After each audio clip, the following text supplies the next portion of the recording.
দীর্ঘ প্রতীক্ষার পর টাঙ্গাইলের সোনালিয়া করটিয়া স্টেশন উদ্বোধন করা হয়েছে। নাম জটিলতার কারণে বন্ধ থাকা স্টেশনটি অবশেষে চালু হয়েছে বলে জানান এলাকার লোকজন।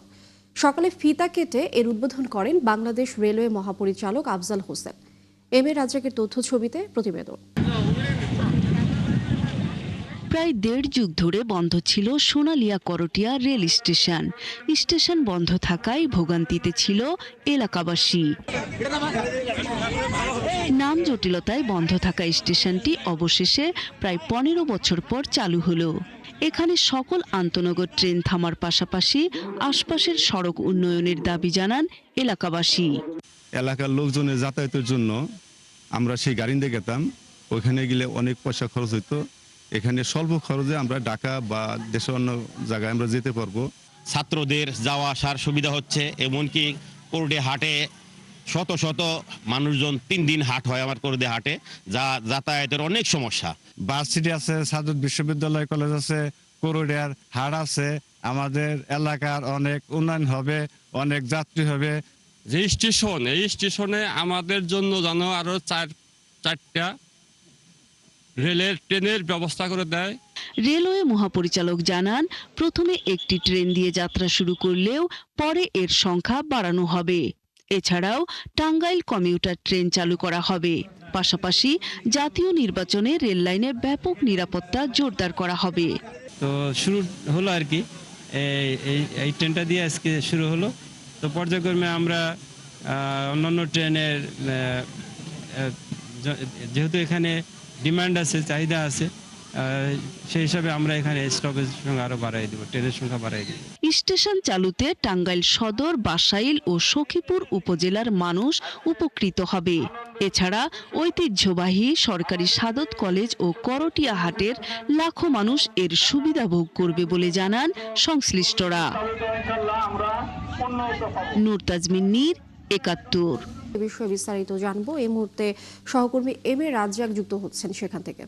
এম এ রাজ্জাক, দীর্ঘ প্রতীক্ষার যে বিষয়টি এসেছে, এত বছর কেন প্রতীক্ষা করতে হলো স্টেশনটির জন্য, এবং এলাকার লোকজন ও কর্তৃপক্ষ এই বিষয়ে কি বলছেন?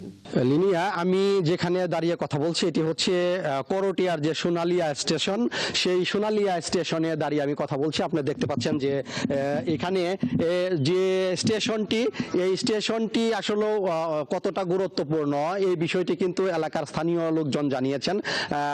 সেই প্রেক্ষাপটে আমি আপনাকে জানিয়ে রাখি লিনিয়া যে এই স্টেশনে এখন পর্যন্ত কোনো আন্তনগর ট্রেনের শিডিউল এখানে কিন্তু নেই, কারণ এখানে কোনো আন্তনগর ট্রেন এখানে থামবে না অথবা যাত্রী ওঠানামা করবে না। শুধুমাত্র একটি ট্রেন, এটি হচ্ছে লোকাল, যেটাকে ঈশ্বরদী কমিউটার ট্রেন বলা হয়। সেই ঈশ্বরদী কমিউটার ট্রেনটি সকালবেলায় এখান থেকে ঈশ্বরদী থেকে ছেড়ে আসা, এখানে 8টা থেকে 9টার মধ্যে এখানে এসে থামবে। এখানে যাত্রী থাকলে সেই যাত্রীগুলো নিয়ে তারা ঢাকার উদ্দেশ্যে রওনা হবে এবং ঢাকা থেকে বিকেল বেলায় ঠিক এই একই ট্রেন ঈশ্বরদী এক্সপ্রেস সেটি ঈশ্বরদীর দিকে যাত্রা করবেন। যদি এখানে যাত্রী থাকে তাহলে এখান থেকে উঠাবেন। তবে আমি আপনাকে একটি বিষয় জানিয়ে রাখি লিনিয়া, এটি দেখতে পাচ্ছেন যে এই রেল স্টেশন এখন পর্যন্ত কিন্তু এখানে কোনো লোকবল নিয়োগ করা হয়নি। আমি যদি আরেকটু ভালো করে আপনাকে দেখাই যে এই স্টেশনের যে মেন ফটক, সেই মেন ফটকে কিন্তু এখন পর্যন্ত তালা ঝোলানো আছে, বন্ধ করা আছে রেল স্টেশনটি। এই বিষয় নিয়ে রেলের কর্তৃপক্ষ যে বিষয়টি জানিয়েছেন যে এখানে এখন পর্যন্ত যে কারণে লোকবল নিয়োগ দেওয়া হয় নাই, কারণ হচ্ছে এখানে সরকারি কোনো ট্রেন বা মানে কোনো এক্সপ্রেস এখানে কিন্তু এই মুহূর্তে থামবে না, কারণ এখানে অধিকতর গুরুত্বপূর্ণ রেল স্টেশন না থাকায় এই সিদ্ধান্ত রেলওয়ে কর্তৃপক্ষ নিয়েছে বলে তারা আমাকে জানিয়েছেন। এই কারণেই এখন পর্যন্ত এখানে তারা এই রেলওয়ে কর্তৃপক্ষ কোনো নির্দিষ্ট করে লোকজনকে এখানে নিয়োগ করা হয় নাই বা নিয়োগ দেন নাই। তারা এই বিষয়টি আমাকে নিশ্চিত করেছেন রেলওয়ে কর্তৃপক্ষের লোকজন। তারা যেটি বলেছে যে এটি তারা দেখভাল করছে যে এখানে যদি গুরুত্বপূর্ণ হয়ে ওঠে, যাত্রী বা আনাগোনা বাড়তে থাকে, তাহলে তারা পরবর্তীতে এই পদক্ষেপ গ্রহণ করবে। এম এ রাজ্জাক, অনেক ধন্যবাদ আপনাকে। দর্শক, টাঙ্গাইল রেল স্টেশন উদ্বোধন এই বিষয়ে আমরা বিস্তারিত জানছিলাম সহকর্মী এম এ রাজ্জাকের কাছ থেকে।